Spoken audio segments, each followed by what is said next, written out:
Hoje em destaque alguns exemplos da ideologia de conveniência e também o que resultou a viagem do presidente Lula aos Estados Unidos. Oi, Felipe, bom dia. Salve, salve, Raizen, Carol, equipe da Eldorado FM, melhores ouvintes, sempre um prazer falar com vocês. Vamos com tudo para mais uma semana nesse pré-carnaval brasileiro. É isso aí. Felipe, bom dia.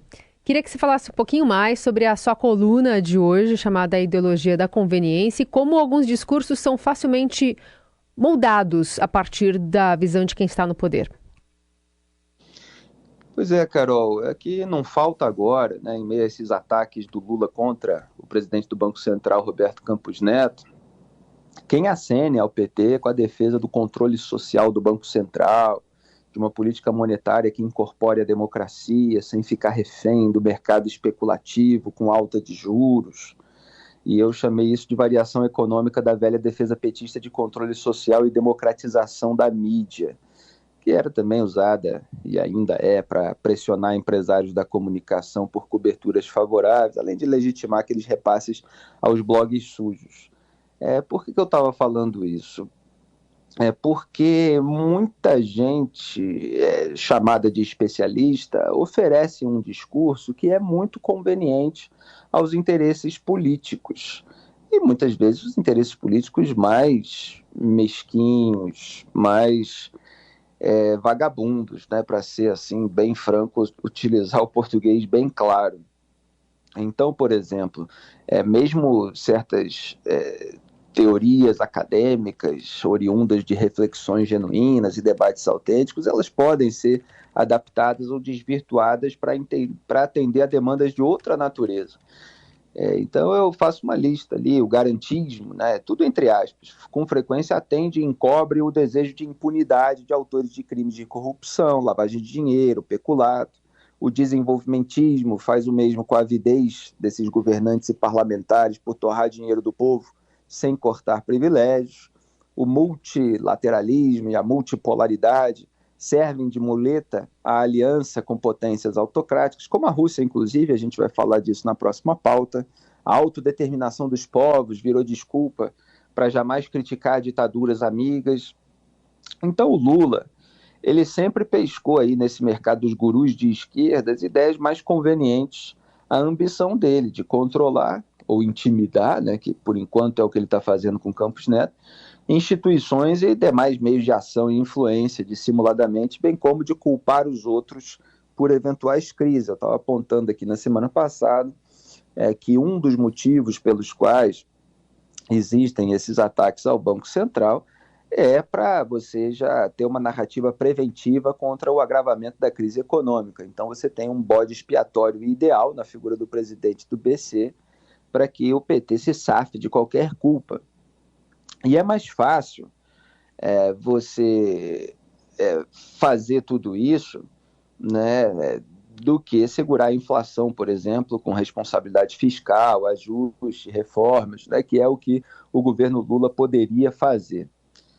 E no final tem uma reflexão a respeito disso, mas deixo para quem lê o artigo, e só queria registrar que Dilma Rousseff e Aloysio Mercadante, que deixaram o Brasil em crise econômica, com 14 milhões de desempregados, agora vão faturar R$290 mil, no caso dela, né, no comando do Banco dos BRICS na China, e ele o mínimo de R$80 mil na presidência do BNDES, né?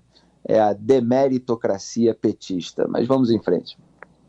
Bom, Felipe, vamos então lançar um olhar sobre essa viagem do presidente Lula aos Estados Unidos, mas também de uma entrevista que ele deu para Cristiana Amanpour, da CNN Internacional. Tem um trecho aqui em que ela fala que metade da população o despreza, e a gente vai ouvir aqui o que disse o presidente Lula. How do you do that when half the population despises you? Nós vamos ter eleições no Brasil depois das eleições nos Estados Unidos. Nós vamos ver como é que a coisa vai acontecer nos Estados Unidos, porque aqui tem uma divisão muito marcada, igual tem o Brasil. No Brasil, nós somos um país mais pacificado. Ou seja, o brasileiro, da sua índole, ele gosta de ser feliz, ele gosta de música, ele gosta de futebol, ele gosta de carnaval.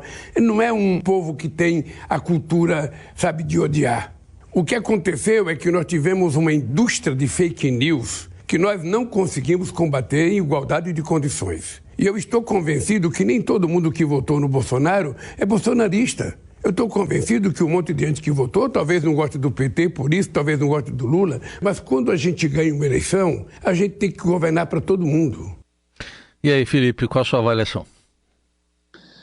Olha, a Cristiana Mampur, da CNN Internacional, perguntou ao Lula como lidar com metade da população que o despreza. Inclusive, ela citou 2 vezes na pergunta essa expressão, em inglês o despise, né? E o Lula ficou dando aquela risada que ele dá quando qualquer entrevistador, inclusive no Brasil, cita um elemento negativo a respeito dele, que é como se não fosse bem assim e tal. E ela estava se referindo ali à ideia de unificar o país, que seria fundamental para garantir a democracia e, na visão do interesse petista, impedir a volta do Bolsonaro.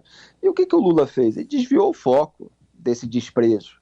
Ele minimizou a cisão social brasileira, comparando com a polarização eleitoral em outros países, e voltou suas baterias contra o ex-presidente Jair Bolsonaro. Diz que o Bolsonaro não tem nenhuma chance de voltar à presidência, e falou que agora vai depender da nossa capacidade de construir a narrativa correta do que ele representou para o Brasil, porque essa extrema-direita está no mundo inteiro, Estados Unidos, Brasil, Espanha, França, Hungria, até na Alemanha.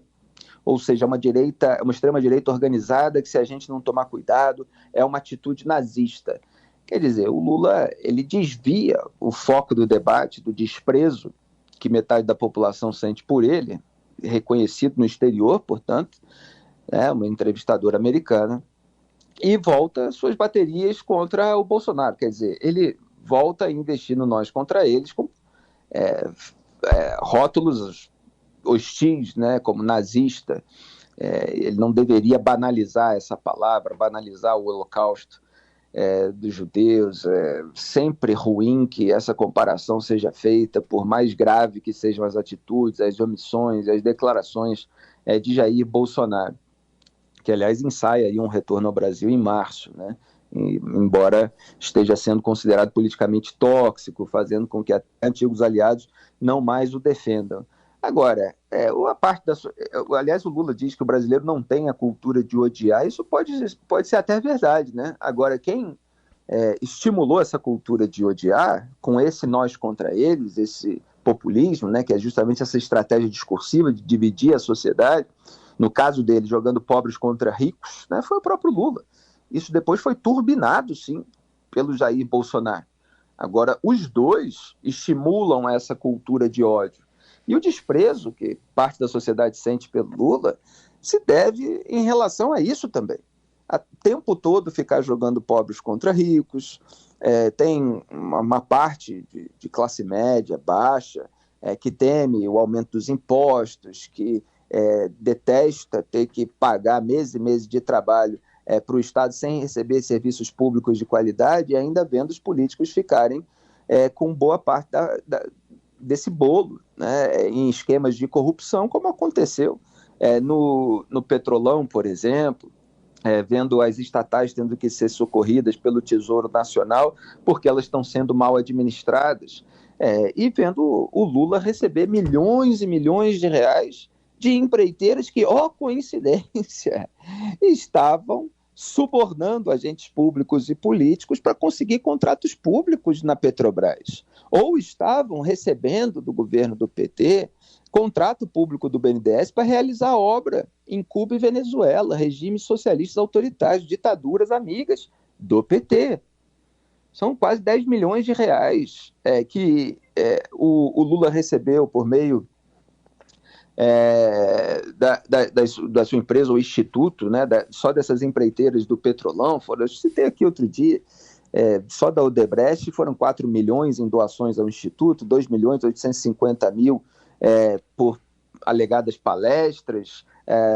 Foram 2 empreiteiras do Petrolão, Odebrecht e OAS, que reformaram o sítio de Atibaia, o triplex do Guarujá, sítio de Atibaia que ele frequentou, né, pelo menos 111 vezes. Então, assim, não é manobra judicial que leva o processo à prescrição, que é o término do transcurso do prazo, que apaga os fatos históricos. A imoralidade, a indecência absoluta dessa promiscuidade da relação do Lula e do PT, de uma maneira geral, com empresários ricos, enquanto ele tem um discurso que fica jogando os pobres contra os demais ricos, né? Mas não a turma dele. O Lula viaja de jatinho dos empresários mais ricos do Brasil, a ala podre do empresariado. Então, assim, tem muita hipocrisia. E tudo isso gera esse caldo cultural de desprezo ao Lula, ao petismo e a tudo que eles representam. É claro que quando você tem do outro lado alguém com esses ímpetos golpistas, com esse reacionarismo aloprado, com muitas vezes desprezo pela vida humana, como demonstrou na pandemia, até no caso do povo Yanomami, você consegue limpar uma sujeira na outra e eventualmente prevalecer num processo eleitoral. Mas isso não quer dizer que o desprezo passou. Muito bem. Tem ainda um trechinho que a gente quer te ouvir, Felipe, sobre Ucrânia, ainda dessa entrevista com a Cristina Amanpour. Eu estou muito comprometido com a democracia em qualquer lugar do planeta Terra. O que eu acho que no caso da Ucrânia e da Rússia é preciso ter alguém que fale em paz.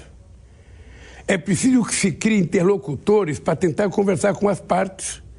Essa é a minha tese, ou seja, nós precisamos encontrar interlocutores que possam sentar com o presidente Putin e mostrar o equívoco que ele cometeu a invadir a integridade territorial da Ucrânia, e nós temos que mostrar para a Ucrânia que é preciso aprender a conversar mais para a gente evitar essa guerra, a gente tem que parar essa guerra. Okay. Então, o que eu vou conversar com o presidente Biden? Eu não sei o que ele vai conversar comigo, mas o que eu quero conversar com ele é de que é o seguinte: é preciso criar um conjunto de países para negociar a paz. Lógico que ela tem direito de se defender, até porque a invasão foi um equívoco da Rússia. E, afinal de contas, ela faz parte do Conselho de Segurança Nacional. Ou seja, e isso não foi discutido no Conselho de Segurança. Então, o que eu quero é dizer o seguinte: olha, o que tinha que ser feito de errado já foi feito. Agora é preciso encontrar pessoas para tentar ajudar a consertar. Impondo aí essa inversão da chave de leitura, o que você acha desse não alinhamento ativo? Olha, primeiro eu queria lembrar que na quinta-feira aqui, o título dessa coluna que eu faço, que vai para todas as plataformas de podcast, ficou Os Pitis de Lula no Brasil, isso era outro assunto, e sua contradição internacional. Foi isso que eu coloquei ali como título do podcast na quinta-feira. E essa contradição internacional, ela estava embutida na pergunta da Amanpour na CNN Internacional para o Lula, dizendo para ele que ele está ali defendendo a democracia no Brasil em razão desses ataques de 8 de janeiro e, no entanto, não está fazendo a mesma coisa em relação à Ucrânia, que teve muito mais do que um ataque aos três poderes, né? Teve um ataque ao próprio país, então um ataque à democracia, à soberania territorial, à vida humana, e tudo isso aparentemente não importa ao Lula. Então ele foi confrontado pela jornalista de uma maneira muito firme. E ela falou: a Ucrânia não tem o direito de se defender.